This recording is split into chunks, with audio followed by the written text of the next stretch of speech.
At yun nga no mga kabayan, pag-usapan nga po natin na ito pong matitinding birada ni Congressman Marcoleta. Diyan po sa impeachment ni BP Inday pa rin na kung saan binalik na nga po sa Kamara. Mantakin mo mga kabayan ito pong si Tito Soto nagngangaw-ngaw na naman po kaugnay pa rin po dyan sa impeachment case na yan. Ito pong si Senator Tito Soto, hindi pa nga nakakaupo bilang bagong senador ulit. Kala mo kung umasta, siya na po yung Senate President. Tila bagay parang kanyang kanyang iniisip na itong si Chis Escudero mapapalitan pagpasok niya dyan sa Senado. At kanya nga pong sinisita itong 18 mga senador na nagsole nung impeachment case ni BP Inday Sara. Ayon nga rin dito kay Tito Soto, sinabihan niyang mahiya naman daw yung 18 mga senador na ito. Ano pong sabi ni Congressman Marcoleta? Kaugnay nga po dyan. Ano nga tong mali? Ano nga bang wala sa konstitusyon? Trabaho po ng mga senador yan Ano bang pinagmamalaki mo, Tito Soto? Mas magaling ka sa mga kasama mong senador dyan ikaw yung tama? Para sabihin mahiya naman sila? Kung ako sa'yo, kung ganyan yung thinking mo bilang senador, bumalik ka na lang sa Itbulaga. Yung mga tao doon, pwede mong pagsabihan ng ganyan. Pero yung mga kapwa mo senador, magkakapantay lang kayo Bakit naiisip mong mas magaling ka sa kanila? Para sabihan silang mahiya naman sila. Piling mo ikaw yung tama? O utos yan sa'yo ng mga amo mo, hindi namin kilala. Napakatindi mo. Piling mo mas mataas ka doon sa 18 sinabihan mong mahiya naman sila. Pwede kang magsalita ng opinion mo. Pwede mong sabihin na ganito yung opinion ko. Ganito, ayoko ng opinion nila. Magkakaiba kami ng opinion. Okay lang yan. Pero yung sasabihin mong mahiya naman sila, bakit? Ano yung maling ginawa ng mga kasama mo? Ba't hindi mo sabihin niya sa harapan nila? Plastic ka rin Diba? Napakaungas nito ni Tito Soto Kaya nga dapat sa'yo, bumalik ka na lang sa Itbulaga. Bagay ka dun. Mukha kang clown Bagay kang magpatawa ka na lang. O ito mga kabayan, panoorin nga po natin yung komento dyan ni Senator Marcoleta, kaugnay nga pa rin dyan sa impeachment case na ibinalik nga po sa Kamara. Ikaw na bumanat dyan. Ito po. Kasi ang isa sa mainit na paksa na pinag-usapan ng matagal-tagal at hanggang ngayon, kahit na tapos na halos hindi pa pala. Ba't ko pala tinapos? Ito pong impeachment trial, Sen.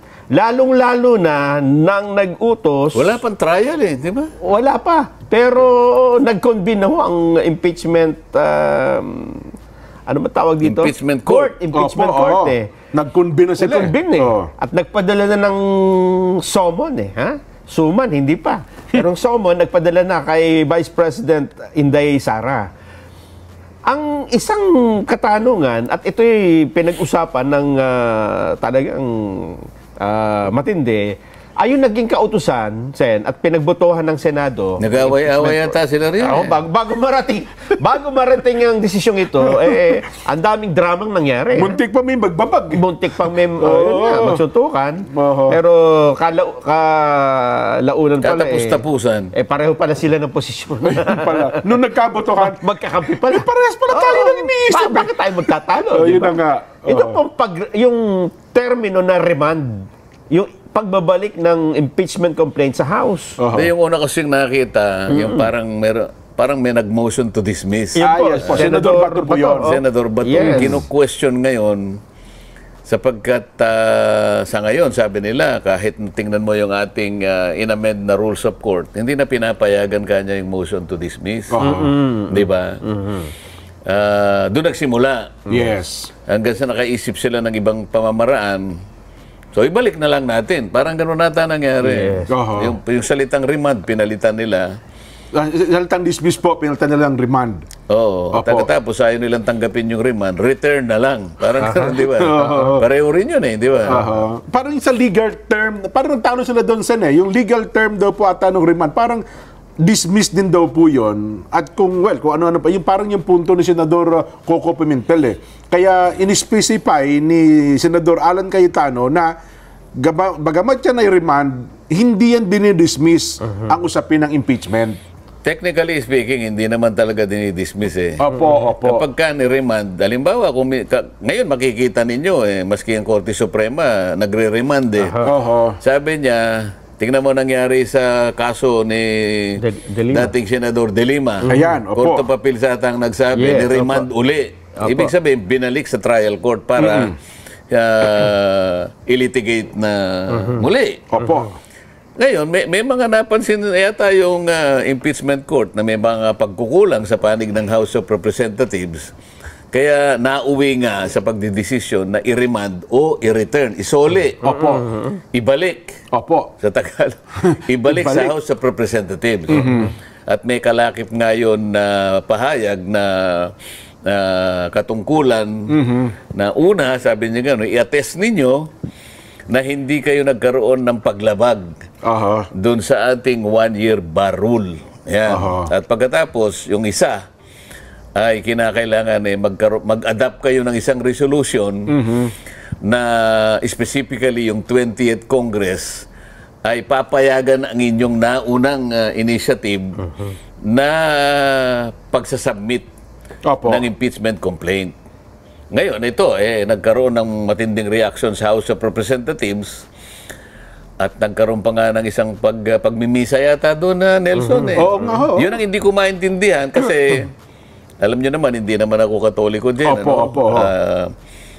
Wala naman akong kinalaman kung ano yung ibig sabihin ng misa. Basta alam po, dahil through observation naman, pag may nagkakasal, may misa, di ba? Totoo po yan, pag may piyesta sila, may misa. Pag mayroong binibinyagan o kumpil yata, mayroong misa. Pag may patay, may misa din. Yes po. So ako, wala akong kinalaman dyan at wala akong gustong patungkulan kung ano ang ibig sabihin noon. Siyempre, kanya-kanya tayong paniniwala, Nelson. Paniniwalang pang-relihiyon po nila yan. With all due respect, ginagalang natin yan.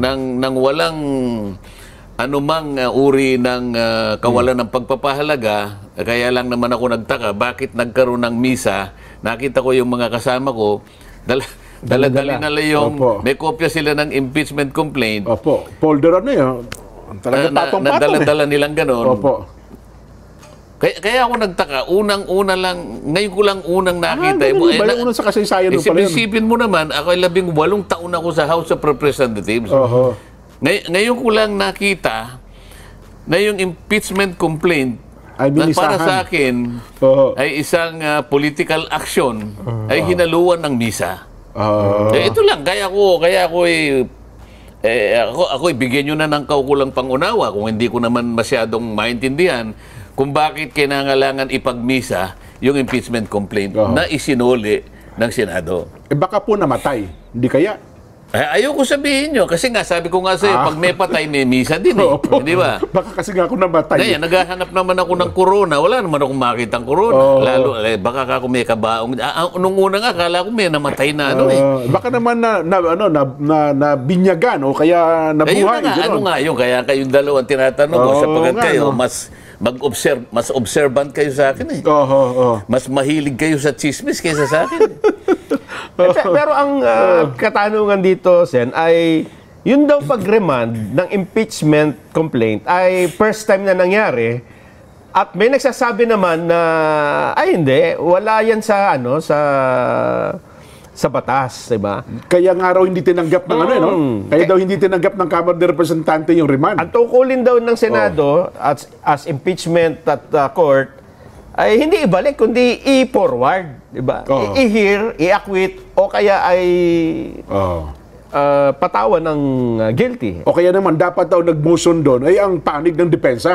Hindi ang sila mismo. Hindi ang prosecutor, yung judge, senator judges. Hindi, mali naman yung pangangatwira na yun din.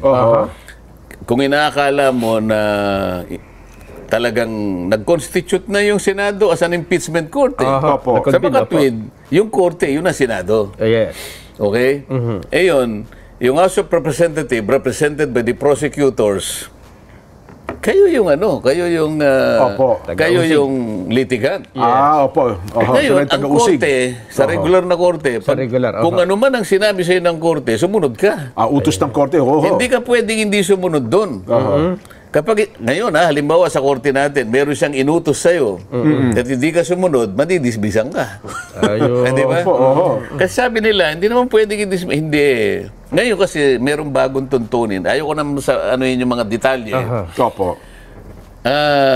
Ang korte, sa ngayon, regular courts, hindi nga pinapayagan ng motion to dismiss. Nakalagay. Sabi niya, the defendant is now ordered to file his or her reply, not a motion to dismiss. Yun.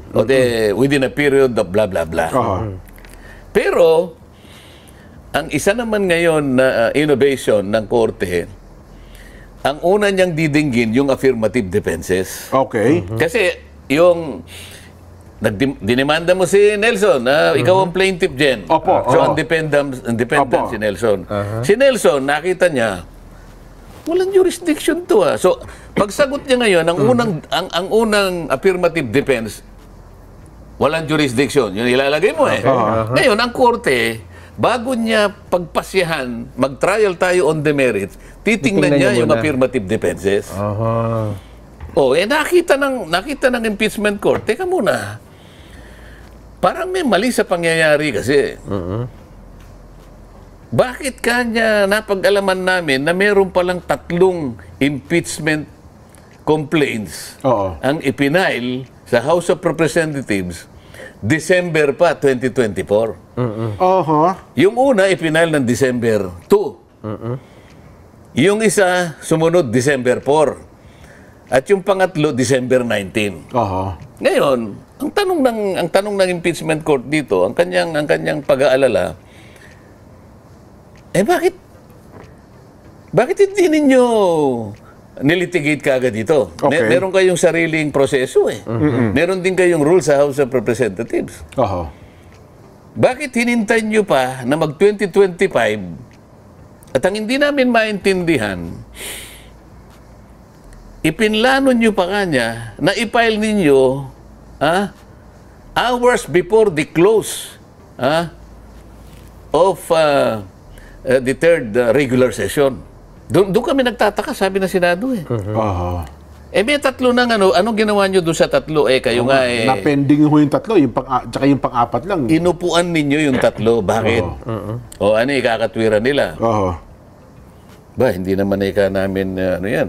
Teka muna, anong ginawa nyo? Sapagkat kung isasalang-alang ninyo ang inyong rules, kapag binasa ninyo ang rules ninyo, ang nakalagay doon, kapag ka nagsumite, pag nag-file ng impeachment complaint, verified, yung isang partido, katungkulan ng Secretary General to immediately refer it to the Speaker's office. Merong word na immediate immediately. Tanong na Senado ngayon, nasa impeachment court, bakit yung word na immediately hindi nyo ginamit? So, ba't hindi nyo ni-refer? Samantalang... sasabihin ng, sabi siguro, anong pakialam mo doon? Bakit? Hindi, teka muna. Kayo binayolate niyo yung rule nyo Pagkatas kayo pipilitin nyo kami, forthwith. Pinagmamadali nyo kami, pero kayo hindi kayo nagmadali. Sa lalong madaling panahon daw po forthwith yung immediately, ano ibig sabihin? Hindi sa mas lalong madaling panahon. Pareho lang yun may katwira, sabi nyo, nakalagay, the Secretary General shall immediately refer it to the office of the Speaker. Ngayon, 3 dyan ang ipinail noong December. May panahon pa Ngayon, ang tanong ko sa inyong dalawa ngayon, bakit ang Secretary General, despite the fact noong January 10, 2025, sinabi niya na i-repair niya na sa office of the Speaker, bakit hindi nangyari? Hindi pa rin repair. Bakit walang explanation? Bakit ngayon bigla ninyong naisip, doon pa naman doon sa closing hours na,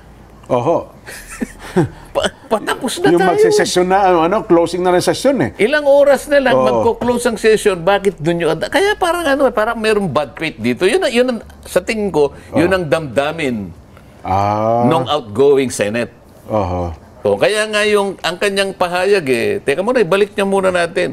Wala pa kanya, i-attest ninyo kung wala kayong paglabag Oho. sa 1-year ban rule. Kasi